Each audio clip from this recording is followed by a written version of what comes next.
What is up, friends? Rob here, the Medicare minister, and I'm back with a brand new Spitting Fire podcast interview.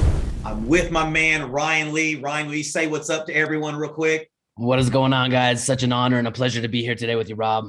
Yeah, and I'm so excited that Ryan is on this particular podcast. I know he's going to spit some serious fire, but before we dive into that today, as always, please like, comments, subscribe below. That way you're notified every time we drop fresh content like this. And the reason we do this is because we want to put fresh wind in your sails and remind you that all of you deserve to win. I really believe that. And we do episodes like this because we're going to hear about some key principles and success strategies that will help us become a better version of us and win, not only emotionally, spiritually, but also financially. So Ryan, thank you so much, man. I know you're a super busy guy. Thank you for being generous with your time today.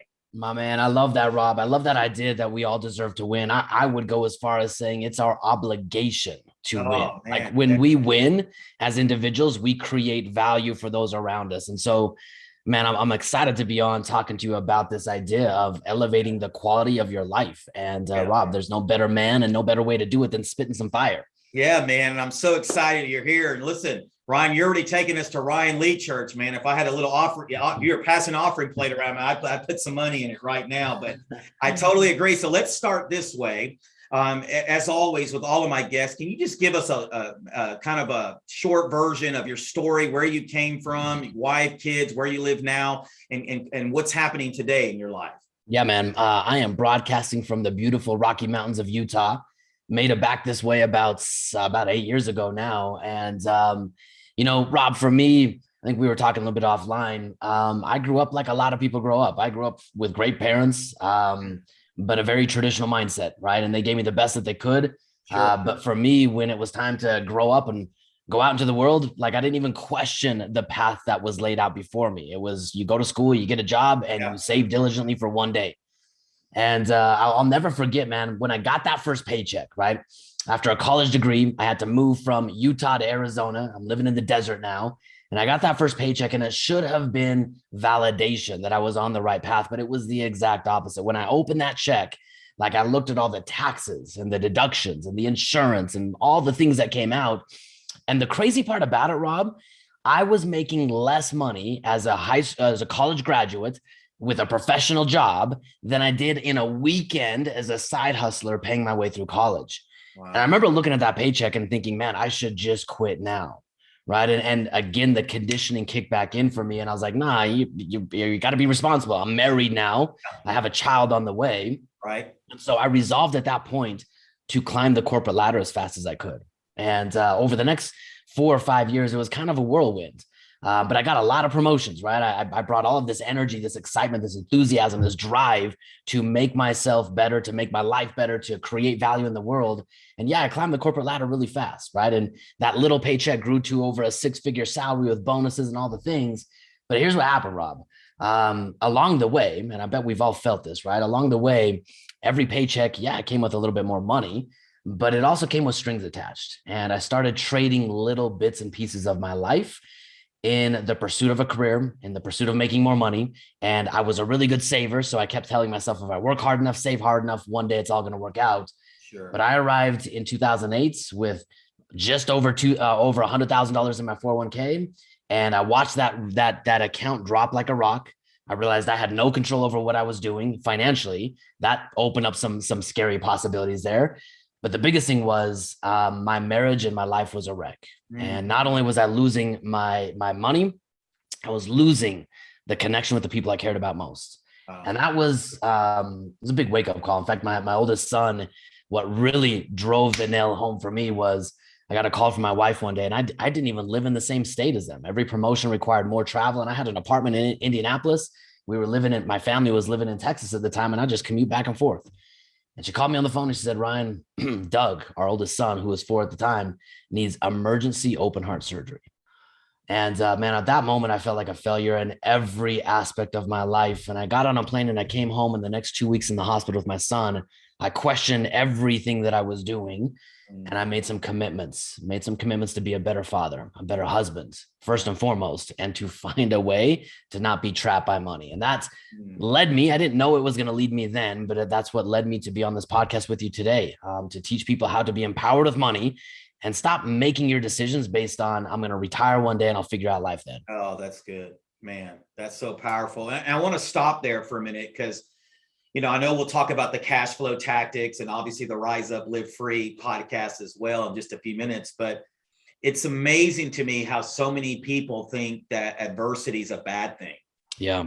And I tell people this in the faith sector as well as, in the non-faith sector, that I believe God, or whatever you believe in, whoever's watching this, but God for me does his best work in me and in us during those hard seasons. And it sounds like even in that hard season early on, that there was a shift. It's like it sobered you up to the point that you had never been sober before. And now fast forward, here you are today. Would you agree with that? Oh man, Rob, I love that. I mean, it's kind of like the pride cycle, right? When everything's going amazing, it's easier for me to stand right here like I'm Superman and say, I did this. Yeah. Right.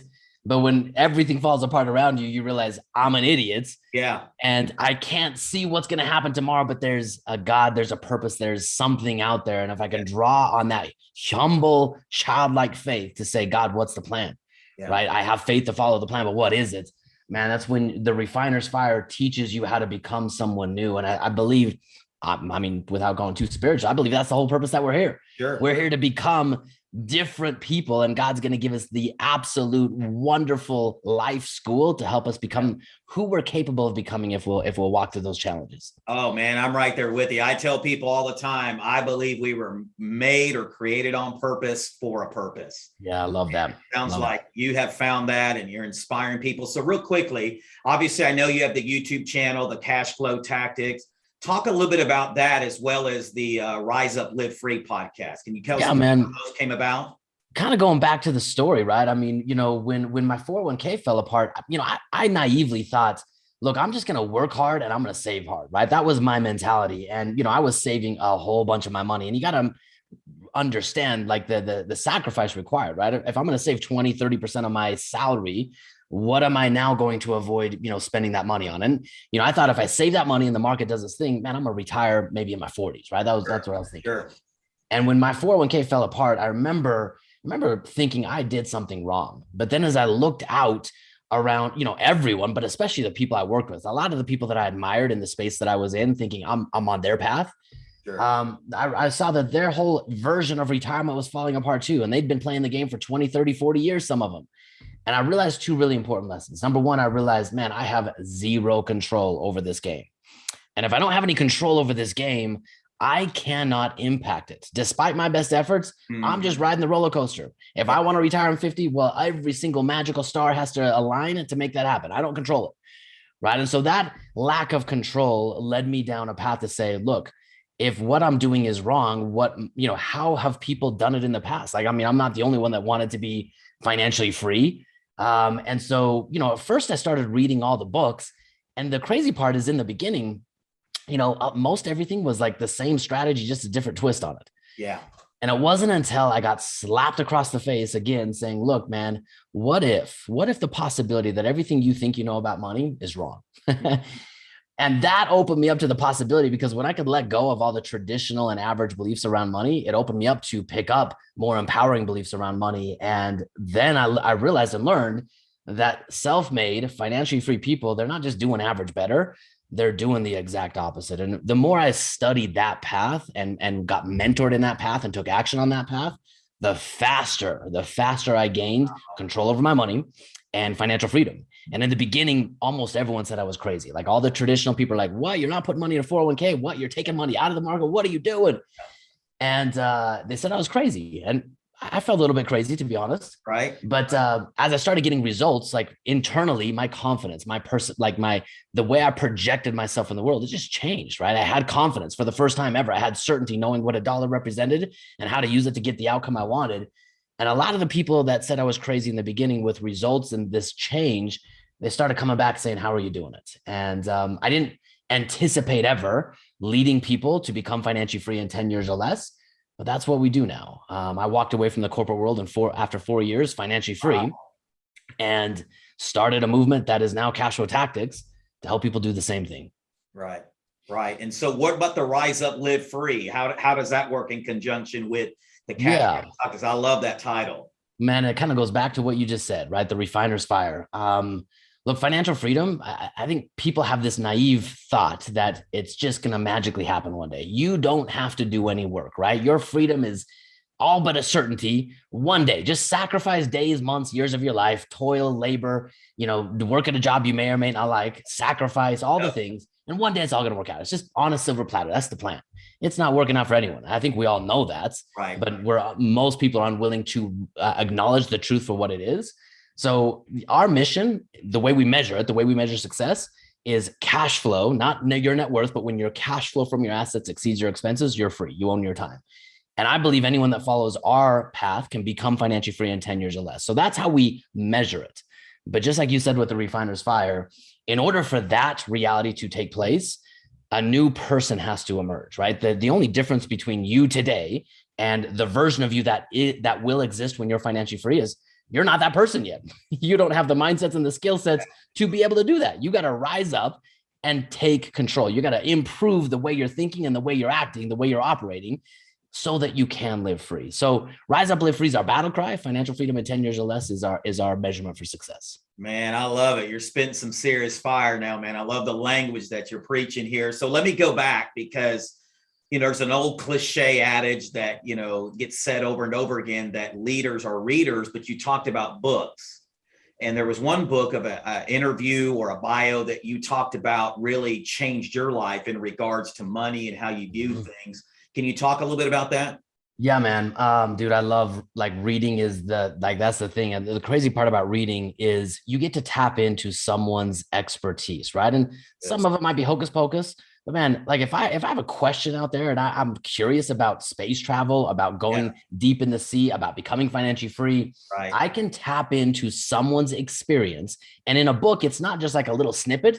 In books, they're like, hey, here's what sucked. Here's why I failed. Here's how I put it together. And here's how you could do it too. I mean, most books are like blueprints. And so, there were two books that shifted my focus. Like I told you, I was listening to podcasts and, going to late night classes and trying to do stock trading and puts and calls and options and all this stuff. And it was just a bigger roller coaster than the 401k. Yeah. And I picked up this book with a funny sounding title. I'd heard of it before, but man, Rich Dad, Poor Dad, what is this? And I read it. And the first chapter rocked my world because I am and was a really good saver. And I thought if I saved enough, worked hard enough, then I'd retire one day. And the very first chapter in that book said savers are losers. And I had to go through the 5 stages of grief, like denial, anger, before I finally got to acceptance.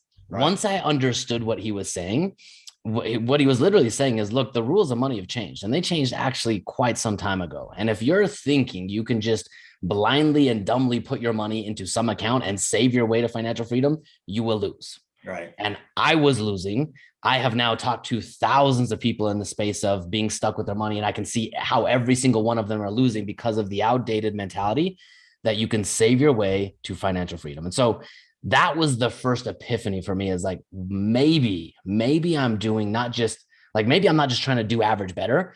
Maybe the path to financial freedom in a condensed period of time is the exact opposite. That entire book just gave me new paradigms around what money is, what it represents, and how to think about money in a more productive way to get outcomes that I wanted.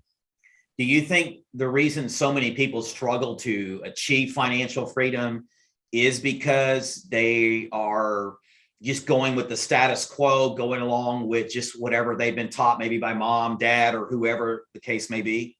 Yeah, man, let's examine the reality that 97% of the population operates in, right? Is money ever taught, ever, from like your home, in most cases, the only version of finance you get from in your home in most cases is arguments that you hear your parents going through, or, you know, bankruptcies that you watch them go through. I mean, you see the stress of money in your home life. Then you go to school, and school is supposed to teach you how to be a producer. But what does school teach you how to do? No, they teach you how to be a cog in a wheel.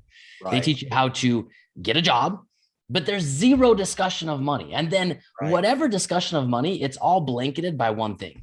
Hey, the stock market is your best friend. The stock market is the way wealth is truly made. And the reality of it is polar opposite. If you look at any self-made, financially independent person, they might have used the stock market to protect their money or to slightly grow it. None of them used it to make their money, period, ever. That's never talked about, ever, ever, ever. What is talked about is go to school, become a really good employee, save really hard by giving your money to someone else who magically will care about your life more than you do. And one day it's all going to work out. So whether it's intentional or unintentional, it is a trap. And the sooner you can realize you're in a trap, the sooner you can start looking for your way out. Yeah, no, that's awesome. And that's some good stuff there. So in regards to cash flow tactics, Rise Up, Live Free podcast. And I know this is a relative question, a subjective question, but in regards to both of those and hearing your story, what does success mean to you? How do you define success? I love that. Look, here's how I define success, and it has nothing to do with money. Like, look, the reality of it is most people think money is what they're chasing. And just like me, I thought money was what I was chasing. But what I was really chasing was what I was really losing in the chase of money was success, right? I was disconnected from my family. I didn't live in the same state as them. I worked at a job that I disliked because I made more money doing it. And I was chasing money.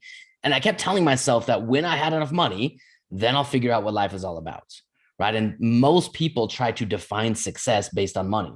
Money, if I took a dollar bill out, money is an inanimate object. It's just a piece of paper or a dot, a number on a computer screen. It's not good or bad. It's not the definition of success or not. It's what you project onto it that really makes the difference. So the way I measure financial success is owning my time. I need to be free to make decisions that aren't primary driven based on how much money I have or when I can retire, right? So that's why financial freedom, in my opinion, is radically different than the concept of retirement. But success, really with all encompassing is the pursuit of your God-given abilities. That's success to me. Is like, look, you have a purpose. You mentioned that earlier, Rob. You have a purpose here on earth that only Rob can fulfill. And success is pursuing that version of you and becoming that version of you. Failure is not, right? That's it. Yeah. And I know you touched on it a little bit, but as I interview people, and one of the things I like to highlight is it's interesting how our definition of success changes and evolves over time as we mature as people, as we read more, as we consume more content, as we get in the room with people that are smarter than us that can teach us. So kind of going back and then obviously you just shared what your definition is now. How much has that view of success or that definition of success changed over the years? 100%. I mean, my definition of success back in the day was everything that was projected to me that success represented: a big house, a nice car, a big salary, a corner office. Wow. All those things. Like, and at the end of the day, I had a lot of those things, but I was hollow inside. I was hollow. And I'll never forget. So I'm going to tell you this story because this kind of helped open it up for me. I was pursuing degrees, promotions, advancement in the corporate world. And along the way, I was losing everything I cared about, right? And I kept telling myself, one day I'm going to have enough money and that's success. And then I'll go figure out all the other stuff, right?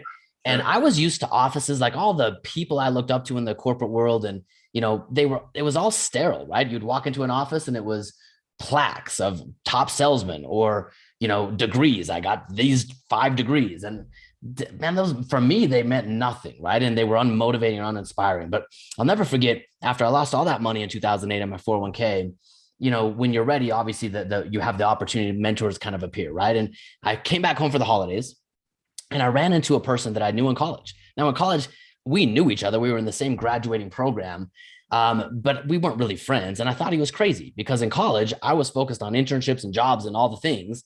And he was focused on buying, investing. And I thought, this guy is crazy. I'm going to see this guy on the breadline. And I remember I just lost all the money. I'm in this restaurant and I see Chris. I'm like, Chris, wow, how you been? Right. And we started talking and he had this air of confidence, right? He wasn't braggadocious, but he was confident and I was in scarcity, right? And it was palpable. And so I said, Chris, after all the pleasantries were exchanged, I said, man, you've got to tell me what you've been up to for the last 5 years. My life has fallen apart over 5 years and you're in a radically different spot. Something that you're doing is working and nothing that I'm doing is working. He invited me into his office the next day. And when I walked into his office, this was the definition of success felt, right? I walked into his office and his office was full of pictures of a life well lived. Wow. Adventures that he had been on, experiences that he had had with his family, like the things that he was pursuing to fully, truly live life and express his God-given talents. And man, walking to that office, I've like had a breath of fresh air. And it didn't like, if he told me that he did it financially by, putting money in the ground and growing magic beanstalks, I probably would have followed him because I was like, dude, I just want those results. That's what I want. And that was a really, really interesting moment to really see what I was thinking success was, but how I felt versus really what success was based on how he really showed what he was doing over his life. Yeah. Yeah. And what's interesting is when I meet leaders like you and others, as I interview them, it's interesting how they begin to distinguish between just being happy and finding fulfillment. Ooh, that's a huge one, man. Huge one. And would you agree with this? Because I run into a lot of leaders like you and whatever niches they're in, that their fulfillment really comes from being others focused. 100%. And so for you, what does that look like in your space? Here's how I look at that, Rob. I mean, I tell people everyone's going on this journey, right? And I think we were all born in abundance. I was born in a different situation than you were born in, and you were born in a different situation than other people listening on this podcast. But when we were born, like we didn't understand lack, we didn't understand scarcity. We had what we had, and it was abundant, right? Yep. Yep. But somewhere along the line, we realized life's not always fair, and we don't always get what we want. Right. And we kind of drift to scarcity. And scarcity is not a bad thing. Like scarcity, man, when I was in college, I was broke as a joke, right? I made no money. We lived in poverty. Right. But it was a fire to say, I'm doing this for that, right? We're moving towards a goal. And so scarcity can be a good thing. You just can't stay there, right? Yeah. But going from scarcity back to abundance, you have to find a way to find abundance in not just your financial life, but in the other areas of life that you mentioned at the very beginning of your podcast, spiritually, mentally, physically, emotionally, right? And you might crush it financially, but like I was, lose everything else along the way. Like I was not connected spiritually. I was a horrible father. I was a horrible, spouse. So all the other areas of my life were in scarcity. Financially, I was making enough money to be in abundance. I couldn't figure out how to keep it in the corporate world, but I was making enough money, but I was still in scarcity. But when you can kind of put a life together where you're building and living a life that matters, you have an opportunity to step from abundance to the greatest adventure of your life. And that's stepping into your purpose. And that's what I believe. Happiness is a feeling. It's fleeting. It's an emotion. And sometimes you can be happy, like buy a new car and man, I'm happy. I got this new car, or go on a hike and I'm happy. This feels good to be outside. But happiness is definitely fleeting. But when you step into your purpose, this is when you have the opportunity to find fulfillment. And fulfillment is not fleeting. Fulfillment is an undercurrent. It's this feeling that drives you, that motivates you, that pushes you, that helps you feel a sense of inner peace that you're on the right path, despite it being hard. Like chasing your purpose is not easy, but that's what, in my opinion, what fulfillment is. And if you want to share, was there a defining moment where that began to transition just from that fleeting temporary happiness to like, wait a minute, I'm really becoming fulfilled here? Is there a defining moment in your life that you could, narrow that down to? Two things specifically, man. Right. When I was back home in the hospital with my son, he had open heart surgery. He was only 4 at the time. And I remember wheeling him around the hospital late one night. And the hospital that he was at, there were 2 wings and they were connected by a bridgeway that had windows that overlooked the valley. Right. And I was wheeling him around and we were just talking, right? And I was so grateful that he was alive. We got to this window and we were overlooking the valley. And I asked him, hey, Doug, what are you going to do with this renewed opportunity you have on life? He was 4. He had no idea what I was talking about. He said something like, I'm going to go build a Lego robot. Right. But for me, I was really asking myself that question. And I said, Doug, I'm going to be your father. And man, I'll never forget that. Never forget that. I was his dad, but I wasn't his father. And when I said those words, I made a commitment to finally step in to the greatest adventure, the greatest opportunity to be a father, to be a spouse, to be a family man. And I shifted my corporate world. I shifted everything I was chasing with money. And I started balancing the life out that I wanted today. I started to live abundantly today in those areas. And in the beginning, it was really hard. But here's the thing I found. As I did that, I started to find fulfillment in the present moment rather than chasing this moving target. I started to find fulfillment in the present moment. And every time I made those investments, I was more driven and motivated financially to find a way to sustain it, to own and control more of my time. And that's, I feel, that commitment, that shift of focus to my family, to experiences, to a life well lived today versus crossing my fingers for a one-day retirement. That's what drove me to make some major financial moves. So that was number one. Number two, I'll never forget the first time I sat down with an individual and I'd known this guy forever. And he came over to my kitchen. We were sitting at my kitchen table. And this dude was probably 25 years my elder, but he's like, Ryan, I see what you're doing and it's working for you. Show me how to do it. And I didn't know what to call it back then. Today, inside of Cash Flow Tactics, we call it a game plan. And all I did is I exposed the principles, like the universal truths that I've been following and how to apply them. And I said, look, here's how I'm doing it in my life. And I'm, at this point, I'm early 30s. He's, late 50s. I'm like, dude, you're in a different stage of life. But if I were you, I would take this principle and here's how I would tactically apply it for you. And he's like, that makes total sense. I'm going to do it. And over the next 6 to 12 months, I watched his entire financial life like take a 180, radically shift from I'm never going to retire to holy crap, I might be financially free in a couple of years. Right. And man, that was so fulfilling to watch another individual's life change because my life was changing for the better, but now I saw his life change for the better. And that inspired me to say, look, maybe I'm not just doing this for myself. Maybe, just maybe I'm here to show other people a way to do it in their lives as well. Man, I love that. And as I told you before we got on air, I've been in the ministry for over 20 years, and I actually have three of my agents, top agents. One was in my youth, actually two of my youth group. One of them is a pastor now, and the other one was a pastor on staff with me. And it just brings me great joy to see them win. Yeah. And let's be honest, I like the money too. I mean, I don't want to be one of those guys, but as you said, fulfillment and finding success in all areas means more to me at 46 than in my 30s, and just chasing money. But it brings me great joy and fulfillment when I think about their families winning. So I definitely resonate with what you're saying there. And so two more things real quickly as we get ready to wrap up today. But do you mind if I inject one thing on that, Rob? I think it might serve you and your audience as well, because this was one of the major disconnects I had growing up in a very religious home and a very Dave Ramsey type of home. I always had this perception that money was bad, right? Oh, yeah. And good. Too much money was really bad, right? And so money was bad. But you just mentioned, hey, it's not just about the money, and you're totally right. But here's the thing. Again, going back to this idea that money is just, it's just a thing, right? I believe that dollars follow value. Yeah. Agree. Okay. And if I can create value, then dollars are going to follow it. And exchange, so the next principle on top of dollars follow value is exchange creates wealth. Yep. If you and I come to the table, and Rob, let's say I come to the table with a problem that you're really good at solving.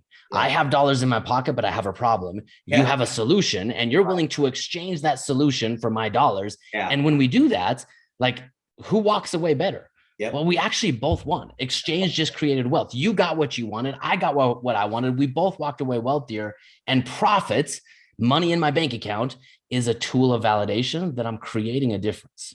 Yeah. Right. And so like those three beliefs radically altered my perception of money. Like if I have a lot of profit in my bank account, what does that mean? Dude, that means I created a lot of value, and I found a way to exchange it with more and more people rather than blessing one person's life, 100, 1,000, 10,000 people's lives.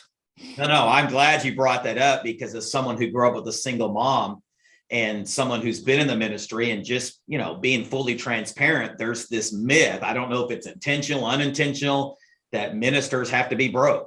Yeah. I bought into that myth, and I hurt my family for a long time in the name of faith.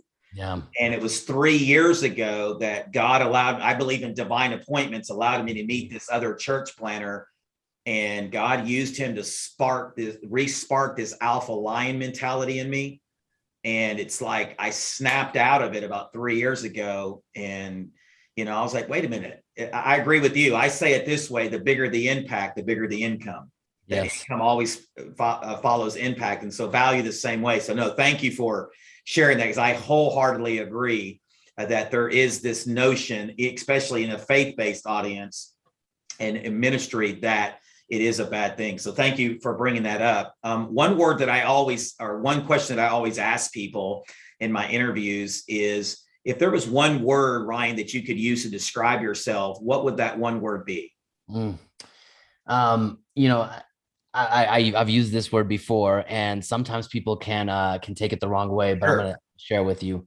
My word is relentless. Okay. And so relentless, that character trait, that one word, how has it helped you, Ryan, become or achieve the success that you have today? Yeah, man. So the word relentless needs to be preceded by two questions. Sure. And these questions have now defined my life. Like when I was in the hospital, when I was reading Rich Dad Poor Dad, like these pivotal moments in my life, I had to start to ask myself some bigger questions, because the lack of questions really put me in a position where I was stuck, right? And I think if we're willing enough to open up our imagination as adults, right, we kind of lose track of doing that as adults. But if we're willing to open up our imagination and to start to ask ourselves bigger questions, your life will inevitably start to change and the quality of it will improve. And so the first question that I ask myself is, what do I want? Now, that might sound like a simple question, but Rob, here's the crazy part, man. When I first started asking myself that question, I had no idea what I wanted. I knew everything I didn't want, right? I knew I didn't want to be broke. I knew I didn't want to be on the breadline. I knew I didn't want to be an absentee father. But like, because I focused on all those things, because that's what I didn't want, that's what happened. Right. And so I've now talked to thousands of people, and man, with very few exceptions, can people ever answer that question articulately and with clarity? Most people have this fuzzy idea of what they want. Yeah. So number one, you got to know what you want. That has to be a mental vision that is so strong up here. Then the second thing you have to do is take that mental clarity and infuse some emotion. What do I want, and why does it matter? Right. Like when I sat in that hospital with my son, I got really clear on what I wanted, and I got really clear on why. Those two things, the mental clarity and the emotional commitments, then allowed me to ask the biggest question of all: who must I become? Who must I become to get what I want? Right. And that is now why my defining word is relentless. When I'm clear on what I want and I'm emotionally committed to it, and I realize that the only thing that's standing in the way of what I want is me, then I become relentless to become that person. Sure. No, I totally agree. Ed Milet calls them big, compelling reasons why. Like, they can't just be surface level reasons. There has to be deep, tight emotion to it. And so I totally agree, man. That's some good stuff. Well, listen, as we wrap up today, Ryan, and once again, thank you for being on. So different people watch this, but mainly entrepreneurs. What is just some maybe final words of wisdom that you would give to some entrepreneurs, maybe who are looking to bet on themselves, so to speak, that are willing to step out of the norm? I call it the lazy river of life. You know, when I was a kid, we went to this thing called Whitewater in Oklahoma, and you got in this little inner tube and you put your drink there and you just floated along this thing for hours and hours. And I envision that's how most people are in life. We just get in the lazy river with so many people. And so I love interviewing people like that get out of the lazy river and go up current. But for that person right now that's watching this, what is some words of wisdom that you would give them to put some fresh wind in their sails to go ahead and take that chance on themselves? Yeah, man, I'd kind of go back to where we started this whole podcast. And we work with a ton of entrepreneurs. And I think, again, one of the biggest questions I get asked by people is, where should I invest my money? And that question, man, it's just, again, it's so exposing that you don't understand the gold that you have in your hands. Like, it's you have the magic seed that can grow a magic beanstalk, right? Yeah. And most people do not view their greatest investment as an investment. They view it as an expense. And your greatest investment is your business. It's your ability to produce, because kind of going back to what we talked about, you have God-given gifts, skills, talents, and abilities. And when you can take those talents, gifts, and abilities and put them in the service of someone else, you're solving people's problems. I mean, problems in the world, they have a purpose. They're not just here to piss us off. Right. Like, they have a purpose to say, hey, maybe I could be that solution. Yeah. And here's the crazy part about a business. And if we can take that internal drive to, hey, I have a purpose and I'm going to go use my talents to solve problems, and economically measure it. If dollars follow value, right?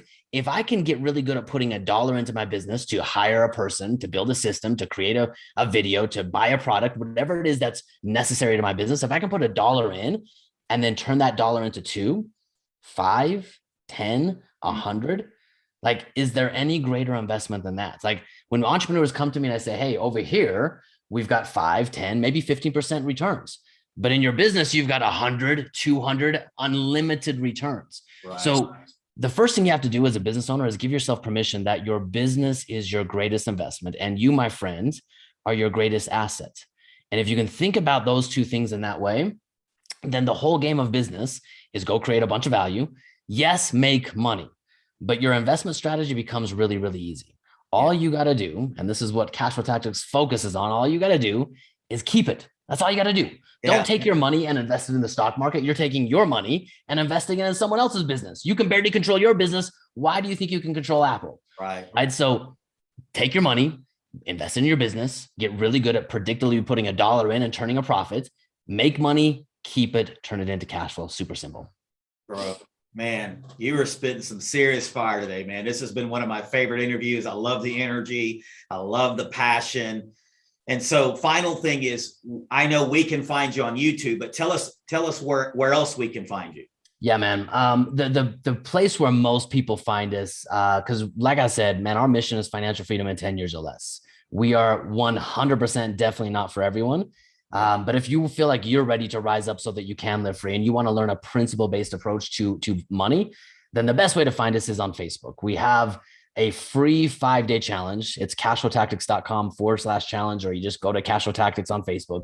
It's a free 5-day challenge. In that 5 days, if you go through it and have the discipline to do it, your view, just like my view and everyone's view inside of our community, your view of money will radically, radically shift. You'll finally understand what it is, what it represents, why you probably feel so stuck, and what you can do about it. Yeah. Well, listen, for those watching today, I want to say thank you to Ryan again for being on. But man, listen, our goal here is to help you win, but you have to start believing it for yourself.